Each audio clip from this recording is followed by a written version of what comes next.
நம்முடைய வாழ்க்கையிலே சில தேதிகள் எப்படிப்பட்டவை என்றால் அவற்றை நினைவில் வைத்துக் கொள்ள நாம் நாட்காட்டியை பார்க்க வேண்டிய அவசியமெல்லாம் இருப்பதில்லை. இன்று ஜூலை மாதம் 26ஆம் தேதி அப்படிப்பட்டதொரு தேதியாகும். இன்றுதான் கார்கில் விஜய் நன்னாள், வெற்றி திருநாள். இந்த நாள் நமக்குள்ளே பெருமிதத்தை இட்டு நிரப்பி விடுகிறது. இந்த நாளன்று நாம் நமது தீரம் நிறை வீரர்களின் அற்புதமான சாகசத்தை நினைத்து பார்க்கிறோம். கார்கிலின் உயரமான சிகரங்கள், கடினமான பருவநிலை, எதிரிகளின் சவால் என அனைத்து சூழ்நிலைகளையும் நமது இராணுவ வீரர்கள் எதிர்கொண்ட அதே வேளையில் அவர்களுடைய நெஞ்சுரம் அனைத்து சவால்களையும் விட மிகப் பெரியதாயிருந்தது. அவர்கள் பாரத அன்னையை பாதுகாக்க தங்களுடைய அனைத்தையும் அர்ப்பணித்திருந்தார்கள்.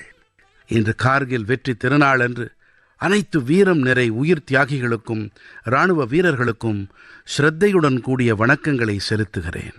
நண்பர்களே, இன்றைய பாரதம் தனது வீரர்களை நினைவு கொள்வதோடு கூடவே புதிய தலைமுறையினர் வரை அவர்களின் சாகசங்களை கொண்டு செல்லவும் செய்கிறது.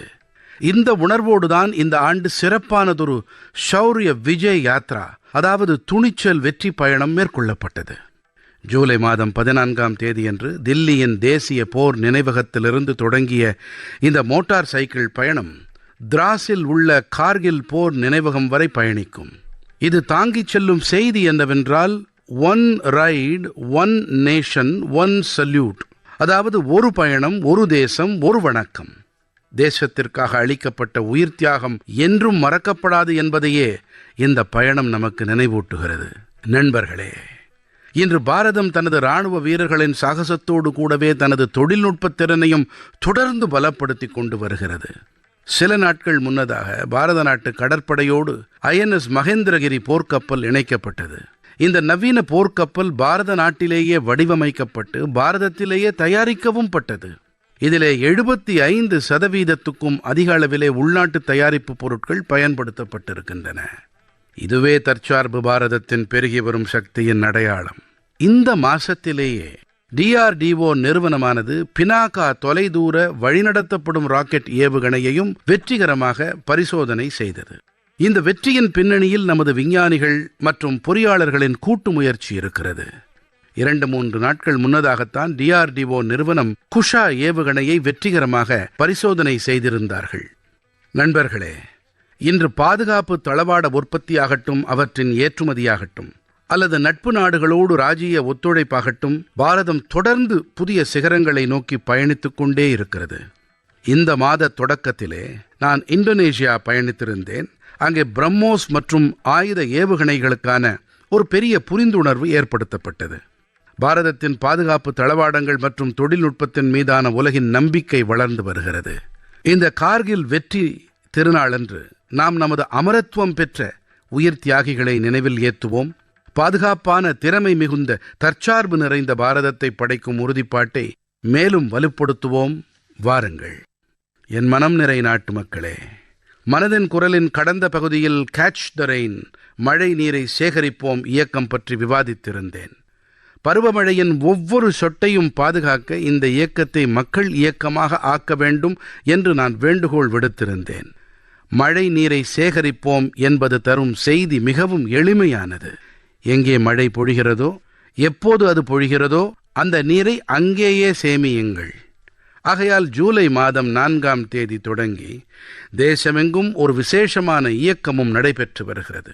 இதன்படி மழை நீர் சேகரிப்பு, நிலத்தடி நீரின் மறுசெறிவு, பழைய நீர்நிலைகளுக்கு புத்துயிர் ஊட்டல் மற்றும் மரம் நடுதல் ஆகியவற்றுக்கு புதிய வேகம் அளிக்கப்பட்டு வருகிறது. கிராமமாகட்டும், நகரமாகட்டும், பஞ்சாயத்தாகட்டும், சமூக அமைப்புகளாகட்டும், அனைத்து இடங்களிலும் மக்கள் மிகுந்த உற்சாகத்தோடு பங்கெடுத்துக் கொண்டார்கள். பழைய நீர்நிலைகளிலிருந்து வண்டல் வெளியேற்றப்பட்டது. சில இடங்களில் குளங்கள், ஏரிகளுக்கு புத்துயிர் அளிக்கப்பட்டது. மூடி கிடந்த ஆழ்குழாய் கிணறுகள் இப்போது நிலத்தடி நீர் மறு செறிவூட்டலுக்கான ஊடகமாக ஆகி வருகின்றன. நண்பர்களே, மத்திய பிரதேசத்தின் சீதி மாவட்டத்திலே சுமார் 1500 ஏரிகள் ஏற்படுத்தப்பட்டிருக்கின்றன. நரசிங்பூரிலே அமுத நீர்நிலைகள் புனரமைக்கப்பட்டிருக்கின்றன. மகாராஷ்டிரத்தின் நாசிக்கில் நீரை சேமிக்கும் திறன் பெரிய அளவிலே மேம்படுத்தப்பட்டிருக்கிறது. ஆந்திர பிரதேசத்தின் நந்தியாலிலே அனைத்து கிராம பஞ்சாயத்துக்களும் இந்த இயக்கத்தில் இணைந்திருக்கின்றன. பழைய குளங்கள் மீண்டும் பயன்பாட்டுக்கு வருகின்றன. நமது நகரங்கள் ஒன்றும் பின்தங்கிவிடவில்லை. சத்தீஸ்கடின் கோர்பா, ஒடிஷாவின் புவனேஸ்வர், ஆந்திர பிரதேசத்தின் விஜயநகரம் ஆகியன இந்த இயக்கத்தில் உற்சாகமளிக்கும் விளைவுகளை வெளிப்படுத்தி வருகின்றன. நாமும் கூட அக்கம்பக்கத்தில் இருக்கும் குளங்கள், ஏரிகள் அல்லது கண்மாய்களுக்கு பொறுப்பேற்றுக் கொள்வோம். ஒவ்வொரு சொட்டு நீரையும் சேமிப்போம். வாருங்கள், இன்று சேமிக்கப்படும் நீரின் ஒவ்வொரு சொட்டும் வரவிருக்கின்ற தலைமுறையினரின் எதிர்காலத்துக்கான மிகப்பெரிய முதலீடாகும். என் நெஞ்சம் நிறை நாட்டு மக்களே, சில நாட்கள் முன்பாக கிளாஸ்கோவிலே காமன்வெல்த் போட்டிகள் தொடங்கின. நாட்டு மக்கள் அனைவரும் பாரத நாட்டின் அணிக்காக தொடர்ந்து நல்வாழ்த்துக்களை தெரிவித்த வண்ணம் இருக்கின்றார்கள். அனைத்து விளையாட்டு வீரர்களும் தடகள வீரர்களும் மிகச்சிறப்பாக செயல்பட வேண்டும், மக்களின் இதயங்களை கொள்ளை கொள்ள வேண்டும் என்பதே அவர்களுடைய ஆசையாக இருக்கிறது. நண்பர்களே, நமது இளைஞர்கள் அண்மை நாட்களில் விளையாட்டுகளில் பல அருமையான சாதனைகளை புரிந்திருக்கிறார்கள். PV சிந்து ஜப்பான் ஓபன் பூப்பந்தாட்ட போட்டியில் வெற்றி பெற்ற முதல் பாரத நாட்டு பெண்ணாக ஆகியிருக்கிறார். அவரது இந்த சாதனையானது ஒட்டுமொத்த தேசத்திற்கும் பெருமை சேர்த்திருக்கிறது. பாரத நாட்டு பெண் கிரிக்கெட் அணியும் கூட லண்டனின் லார்ட்ஸ் அரங்கில் தனது முதல் டெஸ்ட் ஆட்டத்தில் வென்றிருக்கிறது. இது ஒரு வரலாற்று வெற்றியாகும். நமது அணியானது 270 ஓட்டங்கள் வித்தியாசத்தில் இந்த போட்டியை ஜெயித்திருக்கின்றது. ஆனால் விஷயம் இது மட்டுமல்ல. லார்ட்ஸின் நீண்ட வரலாற்றிலே இது பெண்கள் அணியின் முதல் டெஸ்ட் பந்தயமாகும். 1983ஆம் ஆண்டிலே இதே மைதானத்தில் பாரதம் தனது முதல் கிரிக்கெட் உலக கோப்பையை வென்றது. இப்போது நமது பெண் சக்தி இங்கே தேசத்திற்கு பெருமை சேர்த்திருக்கிறது. நண்பர்களே, சில சின்ன முயற்சிகள் கூட பெரும் முக்கியத்துவம் பெறுகின்றன. கேரளத்தின் எர்ணாகுளத்தின் தெற்கு சிற்றூரில் விளையாட்டுக்கள் தொடர்பாக இப்படிப்பட்ட ஒரு முயற்சி பற்றி நான் கேள்விப்பட்டேன். இங்கே ஒரு பள்ளியிலே சம்ஸ்கிருத கிளப் இருக்கிறது. இங்கே இருக்கும் ஆசிரியரான அபிலாஷ் அவர்கள் மிகவும் வித்தியாசமான முறையிலே சம்ஸ்கிருதத்தை பிரபலப்படுத்தி வருகிறார். இந்த திட்டத்திற்கு அக்ஷர் கந்துக் என்று பெயரிட்டிருக்கிறார். இதிலே சம்ஸ்கிருதத்தின் எழுத்துக்களை கால்பந்தாட்டத்தில் பயன்படுத்தப்படும் சொற்களோடு இணைத்து எளிமையான வகையிலே புரிய வைக்கப்படுகிறது. இதன் மூலம் கற்கும் ஆனந்தம் கிடைக்கிறது. அதோடு கூடவே விளையாட்டுகளோடு மக்களுக்கு உறவும் அதிகப்படுகிறது. என் மனம் நிறை நாட்டு மக்களே, கடந்த ஞாயிற்றுக்கிழமையன்று விக்ரம் 1 வெற்றிகரமான ஏவுதல் நாட்டு மக்கள் அனைவரின் மனங்களையும் பெருமையால் நிரப்பியது. விண்வெளித்துறையின் இந்த வரலாற்று ரீதியான கணத்தின் சாட்சிகளாக பாரத நாட்டவர்கள் நாம் அனைவரும் இருந்தோம். இது தனியார் துறை வாயிலாக மேம்படுத்தப்பட்ட பாரதத்தின் முதல் ராக்கெட் ஆகும். கற்பனை செய்யக்கூட கடினமான இதனை நமது இளைய தலைமுறை புதுமைகள் படைப்போர் செய்து காட்டியிருக்கிறார்கள். அவர்கள் அலாதியான திறன், பேரார்வம் மற்றும் பொறுமையை வெளிப்படுத்தினார்கள். நீண்ட காலம் வரை நமது விண்வெளித்துறை தனியாருக்கு மூடப்பட்டிருந்தது. இந்த துறையில் ஆர்வம் கொண்ட பல இளைஞர்களுக்கு தங்கள் திறமைகளை வெளிப்படுத்தும் சந்தர்ப்பம் கிடைக்காமலேயே இருந்தது. இளைஞர்களின் நலனை கருத்தில் கொண்டு நாங்கள் விண்வெளித்துறையை தனியாருக்காக திறந்து விட்டோம். இன்று இதன் விளைவு என்ன என்பதை உலகமே பார்த்து கொண்டிருக்கிறது. நண்பர்களே, அறிவியலிலும் கூட நமது இளைய நண்பர்கள் பாரதத்தை தலைநிமிரச் செய்திருக்கின்றார்கள். அறிவியல் ஒலிம்பியாட் போட்டிகள் என்பன உலகின் மிகவும் மகத்துவம் வாய்ந்த போட்டிகளில் ஒன்றாகும். இவற்றிலே அதிக எண்ணிக்கையில் மாணவர்கள் பங்கெடுக்கின்றார்கள். இந்த மாதம்தான் இயற்பியல், வேதியியல், உயிரியல், கணிதம் ஆகியவற்றின் ஒலிம்பியாட் போட்டிகள் நடைபெற்றன. இந்த போட்டிகளில் பாரத நாட்டு அணியின் செயல்பாடு அருமையாக இருந்தது. இயற்பியல் ஒலிம்பியாடிலே நமது அனைத்து 5 மாணவர்களும் தங்கப்பதக்கம் வென்றார்கள். பாரதம் முதல் இடத்தை பிடித்தது.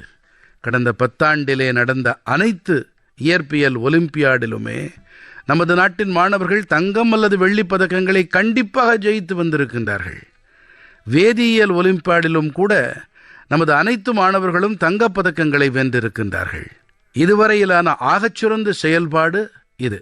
உயிரியல் ஒலிம்பியாடிலும் கூட நமது மாணவர்கள் அனைவரும் பதக்கங்களை வென்றிருக்கின்றார்கள். இவற்றிலே ஒரு தங்கப் பதக்கமும் அடங்கும். அதே போல கணித ஒலிம்பியாடிலேயும் கூட நமது மாணவர்கள் 2 தங்கப் பதக்கங்களையும் 4 வெள்ளிப் பதக்கங்களையும் வென்றிருக்கின்றார்கள். தேசத்தின் இளைஞர் சக்தி மீது எனக்கு ரொம்ப பெருமையாக இருக்கிறது. பாரதத்திலே ஒலிம்பியாடுகள், ஹேக்கத்தான்கள் ஆகியவற்றின் கலாச்சாரம் தொடர்ந்து அதிகரித்து வருகிறது என்பது பேருவகையை அளிக்கிறது.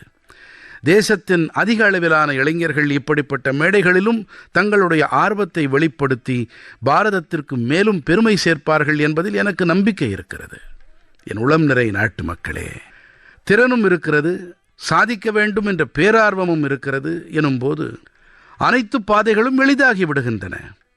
காஷ்மீரின் பாரம்பரியமான கம்பளமான வகு தொடர்பாக இப்போது மேற்கொள்ளப்படும் முயற்சியிலே இது பளிச்சிடுகிறது. கோரை மற்றும் வைக்கோலை கொண்டு தயாரிக்கப்படும் இந்த கம்பளத்தை தயாரிக்கும் பாரம்பரியம் பல்லாண்டுகள் பழமையானது. இதற்காக முதன்மையாக காஷ்மீரின் சதுப்பு நிலப் பகுதிகளின் புற்கள் மற்றும் கோரைகள் வெட்டப்படுகின்றன. வெயிலில் உலர்த்தப்பட்ட பிறகு வகைப்படுத்தப்படுகின்றன. இதன் பிறகு கைகளால் நெசவு செய்யும் பணி தொடங்குகிறது. ஒரு கம்பளத்தை தயாரிக்க 2 கைவினைஞர்களுக்கு சுமார் 4 நாட்கள் பிடிக்கிறது. இந்த கம்பளம் அலாதியானது, சூழலுக்கு இசைவானதும் கூட. ஒரு பெரிய விசேஷ அம்சம் என்னவென்றால், கோடையிலே இது குளிர்ச்சியை அளிக்கும், குளிர்காலத்திலே வெப்பத்தை தரும். முதலில் இது காஷ்மீரின் ஒவ்வொரு வீட்டிலும் காணப்பட்டது. ஆனால் கடந்த சில ஆண்டுகளாக இதன் பயன்பாடு குறையத் தொடங்கியது. இந்த நிலையில் ஸ்ரீநகரின் குலாம் ஹுசேன் அவர்களும் அவருடைய மகளான தஞ்சீலா அவர்களும் ஒரு உறுதி பூண்டார்கள்.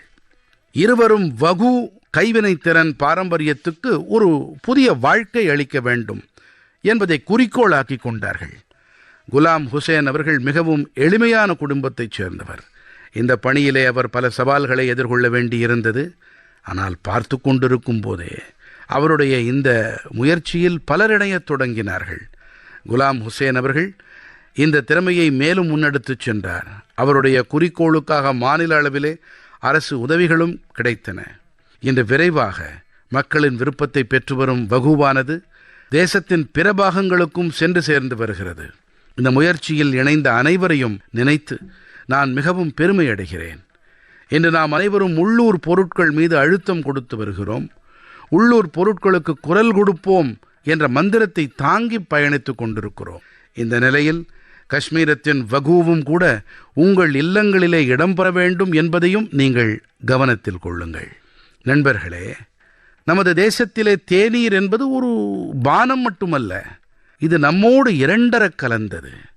காலையின் தொடக்கமாகட்டும், நண்பர்களின் சந்திப்பாகட்டும், குடும்பத்தோடு இணைந்து சில கணங்களை கழிப்பதாகட்டும், தேநீர் என்பது அனைத்து வேளைகளிலும் நம் வாழ்க்கையில் அங்கம் வகித்து வருகிறது.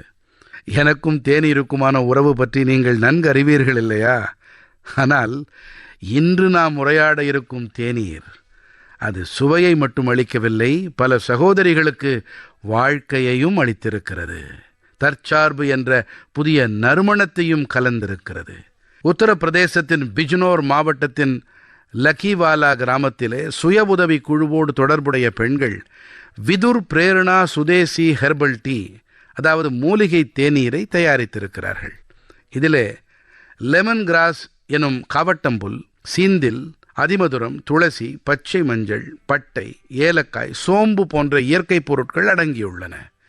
தனது வித்தியாசமான சுவை மற்றும் குணங்கள் காரணமாக இந்த தேநீரானது மிக குறைவான காலத்திலே மக்களிடம் விசேஷமான அடையாளத்தை அமைத்துக் கொண்டது. பிரயாகராஜின் மகா கும்ப மேளாவிலும் தில்லியின் சர்வதேச உணவு விழாவின் போதும் இந்த மூலிகை தேநீர் மிகவும் பாராட்டுக்களை பெற்றது. அயல் நாடுகளிலிருந்து வந்திருந்தவர்களும் கூட இதில் தங்கள் ஆர்வத்தை வெளிப்படுத்தினார்கள். நண்பர்களே, மிகவும் உத்வேகம் அளிக்கும் விஷயம் இதன் தொடக்கம்தான். இந்த ஒட்டுமொத்த முயற்சியும் வெறும் 1 லட்சம் ரூபாயில் தொடங்கியது. இன்று இந்த பிராண்டானது தேசத்தின் பெரிய அமைப்புகள் வரை சென்றடைந்து விட்டது. உள்ளூர் ஞானம், இயற்கை மற்றும் பெண்களின் தன்னம்பிக்கை ஆகியன இணையும் போது ஒரு சிறிய முயற்சி கூட பெரிய மாற்றத்தின் தொடக்கமாக ஆகிவிடும் என்பதை இது முதன்மையாக நமக்கு தெரிவிக்கிறது.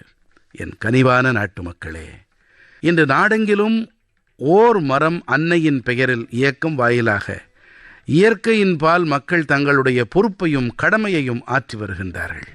இப்படிப்பட்ட உணர்வால் சமூகம் இணையும் போது மிகவும் அழகான, உத்வேகம் அளிக்கவல்ல எடுத்துக்காட்டுகள் வெளிப்படுகின்றன. நண்பர்களே, ஆம்தாவாதிலே மக்களின் பங்களிப்புக்கான அற்புதமான சக்தி வெளிப்படுத்தப்பட்டது. பாடஜ் பகுதியிலே 1 மணி நேரத்துக்கு உள்ளாக 3 லட்சத்துக்கும் மேற்பட்ட மரக்கன்றுகள் நடப்பட்டன. இவற்றிலே 25,000க்கும் அதிகமானவர்கள் தங்களை இணைத்துக் கொண்டார்கள். பள்ளிக்கூடத்தில் படிக்கும் தேசிய மாணவர் படை கேடட்டுகள், ஸ்வயம் சேவகர்கள், பொதுமக்கள் என அனைவரும் இந்த இயக்கத்திலே பங்கெடுத்துக் கொண்டார்கள்.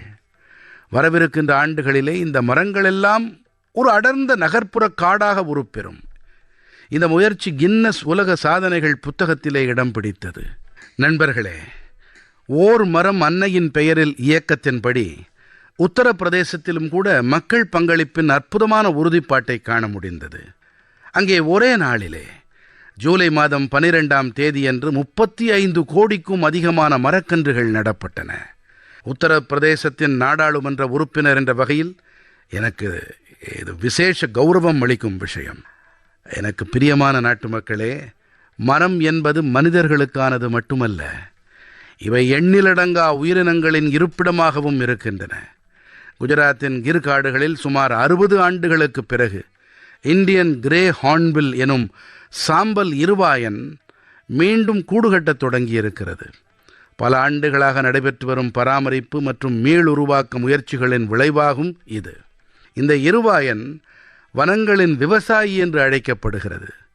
இவை பழங்களை உண்டு விதைகளை தொலைதூரங்கள் வரை கொண்டு சேர்க்கின்றன. இந்த விதைகளால் காடுகளில் புதிய மரங்கள் கிளைக்கின்றன. இந்த வகையிலே ஒரு பறவை காட்டினை மீண்டும் பசுமை கொழிக்கச் செய்வதில் உதவி புரிகிறது. நாம் அனைவரும் நம்முடைய வாழ்க்கையின் எந்த ஒரு சிறப்பான சந்தர்ப்பத்தையும் இயற்கையோடு கண்டிப்பாக இணைக்க வேண்டும் என்று நான் உங்கள் அனைவரிடத்திலும் கேட்டுக்கொள்கிறேன். ஓர் மரத்தை அன்னையின் பெயரில் நடுங்கள்.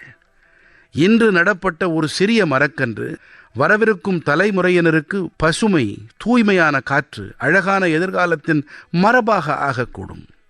எனதருமை நாட்டு மக்களே, இன்று நெகிழி மாசு என்பது உலகம் முழுவதிலும் சுற்றுச்சூழலுக்கு ஒரு பெரிய சவாலாக மாறிவிட்டது என்பதை நாம் அனைவரும் நன்கறிவோம். ஒருமுறை பயனாகும் நெகிழி குப்பையானது பல்லாண்டுகள் வரை இயற்கைக்கு தீங்கு ஏற்படுத்தி வரும் என்பதால் நெகிழியை சரியான முறையிலே அப்புறப்படுத்தல் மிகவும் அவசியமான ஒன்றாகும். நண்பர்களே, பீகாரின் சீதாமடியிலே கழிவிலிருந்து செல்வம் என்பதற்கு அருமையான உதாரணம் வெளிவந்திருக்கிறது. இங்கே குப்பை மறுசுழற்சி செய்யப்பட்டு அதிலிருந்து கருத்தைக்கு வரும் அமரும் மேடை, பெஞ்ச் தயார் செய்யப்படுகிறது. ஒரு மேடையை தயார் செய்வதில் சுமார் 40 கிலோ ஒருமுறை பயனாகும் நெகிழி செலவாகிறது. இது பலமானதாகவும் நீடித்ததாகவும் ஓய்வளிப்பதாகவும் இருப்பதோடு கூடவே சூழலுக்கு இசைவானதாகவும் இருக்கிறது. இது அரசு பள்ளிகள், பூங்காக்கள் மற்றும் பொது இடங்களில் போடப்படுகிறது. இதன் வாயிலாக சுற்றுச்சூழல் பாதுகாப்பு பற்றிய விழிப்புணர்வு மக்களிடம் அதிகரித்து வருகிறது. இந்த முயற்சியில் உள்ளூர் அலகுகளோடு சேர்ந்து மாவட்ட நிர்வாகத்தின் மகத்துவம் வாய்ந்த பங்களிப்பும் கலந்திருக்கிறது. இதன் காரணமாக உள்ளூர் அளவிலே வேலை வாய்ப்புகளும் ஏற்படுகின்றன. சீதாமடியின் இந்த முயற்சி ரெடியூஸ், ரீயூஸ்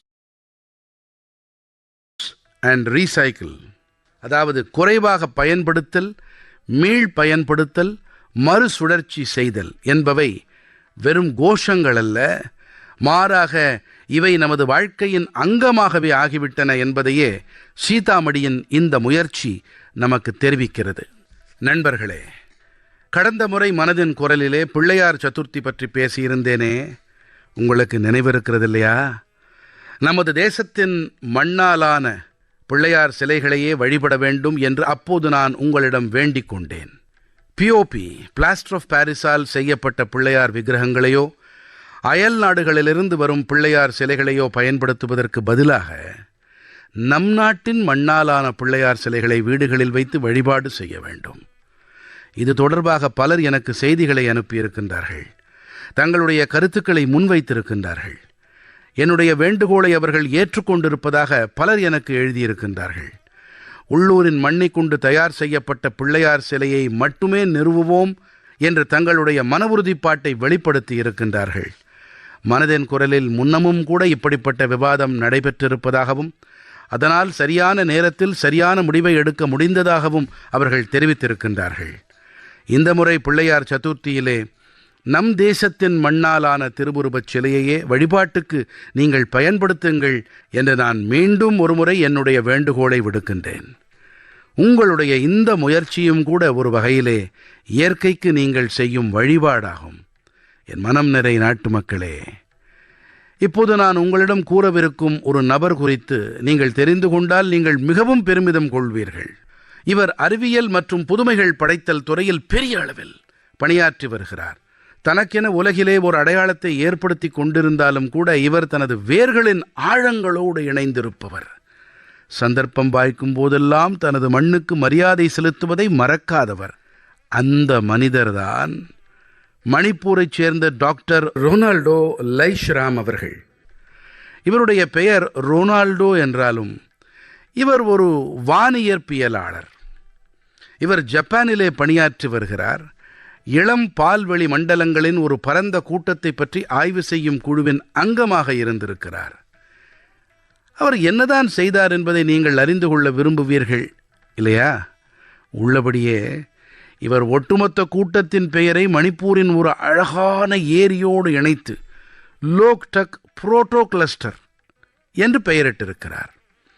இந்த நன்னீர் ஏரிக்குள் மிதக்கும் மக்கிய தாவரங்களும் இதர கரிமப் பொருட்களும் ஃபும்டிஸ் இவையெல்லாம் ஒன்றிணைந்து மிதக்கும் திட்டுக்களைப் போல மாறுகின்றன. தனித்துவமான நிலப்பரப்பை போன்ற தோற்றத்தை இவை உருவாக்குகின்றன. இது ஏதோ பரந்த கடலிலே சின்ன சின்ன தீவுகள் மிதப்பது போல இருக்கிறது. இதைப் போலவே பேரண்டத்தில் இந்த இளம் பால்வெளி மண்டலங்கள் கூட ஒரு பரந்த படைப்பை நிர்மாணம் செய்கின்றன. இன்று மணிப்பூரின் லோக்டக் தேசத்தின் வரைபடத்தில் மட்டும் இடம்பெறவில்லை, மாறாக விசாலமான பேரண்டத்திலும் கூட தனது ஒளிவீச்சை பரப்பிக் கொண்டிருக்கிறது. இந்த சாதனை நாட்டவர் அனைவருக்கும் பெருமை சேர்ப்பது. இதனால் நமது இளைய நண்பர்களுக்கு ஒரு கற்றல் கிடைக்கிறது. தங்களுடைய பாரம்பரியத்தோடு இணைந்திருந்தாலும் கூட புதிய சிகரங்களை நம்மால் எட்ட முடியும் என்பதை. இப்படிப்பட்ட வேர்கள் விண்மீன்கள் உலகை கூட பளிச்சிடச் செய்ய முடியும். என் நெஞ்சம் நிறை நாட்டு மக்களே, சில நாட்கள் கழித்து ஆகஸ்ட் மாதம் 7ஆம் தேதியன்று தேசிய கைத்தறி நாளினை நாடு கொண்டாடும்.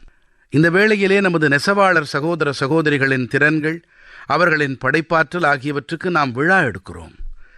பல தலைமுறைகளாக தொடர் சங்கிலி போன்று செயல்பட்டு வரும் பாரம்பரியங்களை நமது நண்பர்கள் முன்னெடுத்துச் செல்லுகிறார்கள். நண்பர்களே, கைவினைத் திறத்தால் படைக்கப்பட்ட ஒவ்வொரு ஆடையும் ஏதோ ஒரு துறையினை, சமூகத்தை மற்றும் இதோடு தொடர்புடைய எண்ணிலடங்கா மக்களின் கதைகளை முன்னிறுத்துகிறது. இவர்களெல்லாம் பாரதத்தின் கலாச்சார மரபுகளை பராமரிப்பதை பெருமித உள்ளத்தோடு செய்கிறார்கள். நாம் அனைவரும் கைவினைத் திறத்திற்கு ஊக்கமளித்து நமது நெசவாள நண்பர்களுக்கு மரியாதை அளிக்க வேண்டும் என்பதையே இன்றைய நாளன்று நான் என் வேண்டுகோளாக விடுக்கிறேன். நாம் உள்ளூர் பொருட்களுக்கு குரல் கொடுப்போம் என்ற உணர்வுக்கு மேலும் வலு சேர்ப்போம். வாருங்கள் நண்பர்களே, இன்று தேசத்திலே எந்த வகையில் கைத்தறிக்கு ஊக்கமளிக்கப்பட்டு வருகிறதோ இதன் காரணமாக அதிக அளவிலே மக்களின் வாழ்க்கை சிறப்பானதாக ஆகிக் கொண்டிருக்கிறது. போச்சம்பள்ளியிலிருந்து பட்னா, குத்தம்பள்ளியிலிருந்து கட்ச் வரை இதற்கான பல எடுத்துக்காட்டுகள் காண கிடைக்கின்றன. இன்று கைத்தறியின் நமது பெருமை மிகு பாரம்பரியத்துக்கு புதிய சக்தியையும் புதிய அடையாளத்தையும் பல தனிநபர்களும் குழுக்களும் அளித்து வருகின்றார்கள். போச்சம்பள்ளி வகையின் அழகான பாரம்பரியத்தை சிலர் முன்னெடுத்துச் சென்றால், சில பெண் நெசவாளர்கள் ஒன்றிணைந்து கம்பளிப் பொருட்களை உருவாக்குகிறார்கள். சிலர் கேரளத்தின் பாரம்பரியமான கசாவு கலையை பாதுகாத்து வருகின்றார்கள். இதன் காரணமாக நமது சகோதரிகள் தாய்மார்களுக்கு வேலை வாய்ப்பு உருவாகிறது. நண்பர்களே, மேலும் ஒரு விஷயம் குறித்து விசேஷமாக நான் குறிப்பிட விரும்புகிறேன். அதுதான் காதி. கதராடைகள் என்பவை அண்ணல் காந்தியடிகளுக்கு மிகவும் பிரியமானவை என்பதை நாம் அனைவரும் அறிவோம். கடந்த சில ஆண்டுகளில் மக்களால் கணிசமாக விரும்பப்படுவதாக காதி ஆகியிருக்கிறது. கடந்த 12 ஆண்டுகளில் இதன் விற்பனை 6 மடங்கு அதிகரித்திருக்கிறது. விற்பனையின் இந்த புள்ளி விவரம் இப்போது கிட்டத்தட்ட 8000 கோடி ரூபாய் என்ற அளவை எட்டியிருக்கிறது. வரவிருக்கின்ற பண்டிகை காலத்திலே காதி விற்பனை மையத்தின் ஏதாவது ஒரு பொருளை, கைத்தறியோ கைவினைப் பொருளோ ஏதோ ஒரு பொருளை கண்டிப்பாக வாங்குங்கள். எனதருமை நாட்டு மக்களே, பாரதத்திலே எத்தனை வகையான இசைக்கருவிகள் இருக்கின்றன என்று உங்களிடத்திலே கேட்டால் நீங்கள் சிந்திக்கத் தொடங்கி விடுவீர்கள். ஏனென்று சொன்னால் நம் நாட்டிலே ஏராளமான கருவிகளும் அவற்றோடு தொடர்புடைய பாரம்பரியங்களும் இருக்கின்றன. இவை போன்றதொரு கருவிதான் திரிபுராவின் சவுங் பிரேங். இது அங்கிருக்கும் பழங்குடி இனத்தவர்களிடம் மிகவும் பிரபலமாக இருக்கிறது. மூங்கிலால் ஆன இந்த இசைக்கருவியிலே 3 தந்திகள் இருக்கின்றன. இதிலிருந்து வெளிப்படும் ஒலி மிகவும் இனிமையானதாக இருக்கிறது. சரோத் இசைக்கருவிக்கு சற்று நிகராக இதன் ஒலி இருக்கிறது. சில காரணங்களால் இளைஞர்களிடையே இதன் புழக்கம் குறையத் தொடங்கியது. இந்த கட்டத்தில் குமார் தேவ் பர்மா அவர்கள் இதை மீண்டும் பிரபலப்படுத்த வேண்டும் என்று உறுதி பூண்டார். இன்று அவருடைய முயற்சி வளமாகி இருக்கிறது. இவர் சவுங் பிரேங்கோடு கூடவே அங்கே இருக்கும் பிற பாரம்பரிய இசைக்கருவிகளையும் இசைத்து வருகிறார். கோக் பொரோக் பழங்குடி பாடல்கள், பவுல் பாடல்கள், பங்காலி பழங்குடி பாடல்கள் ஆகியன அவருக்கு மிகவும் பிடித்தமானவை. இப்போது நான் உங்களுக்கு ஒரு சிறிய இசைக்குறிப்பை இசைக்க விரும்புகிறேன்.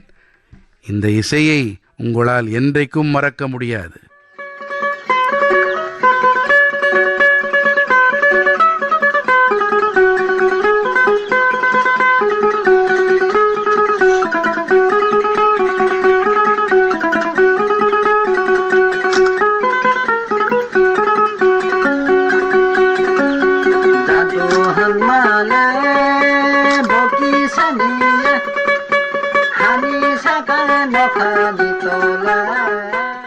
நண்பர்களே, இதை கேட்டதும் உங்களுக்கு மிகவும் பிடித்து போயிருக்கும் என்று நம்புகிறேன், இல்லையா? தேவ் பர்மா அவர்களை நினைத்தால் எனக்கு பெருமையாக இருக்கிறது. பாரம்பரியமான இசையை மக்களுக்கு விருப்பமானதாக ஆக்குவதில் அவருடைய முயற்சி மிகவும் பாராட்டுக்குரியது. நீங்களும் உங்களுக்கு அக்கம்பக்கத்திலே இருக்கும் பாரம்பரியமான இசைக்கருவி பற்றிய தகவல்களை சமூக ஊடகத்திலே கண்டிப்பாக பகிருங்கள் என்று உங்களிடத்தில் கேட்டுக்கொள்ளுகிறேன். உங்களுடைய இந்த முயற்சி மற்றவர்களையும் கூட பாரம்பரியமான பாரத நாட்டு இசையோடு அவசியம் இணையச் செய்யும். எனதருமை நாட்டு மக்களே, நாளை ஜூலை மாதம் 27ஆம் தேதியன்று பாரத் ரத்னா டாக்டர் ஏபிஜே அப்துல் கலாம் ஐயா அவர்கள் மறைந்த தினம்.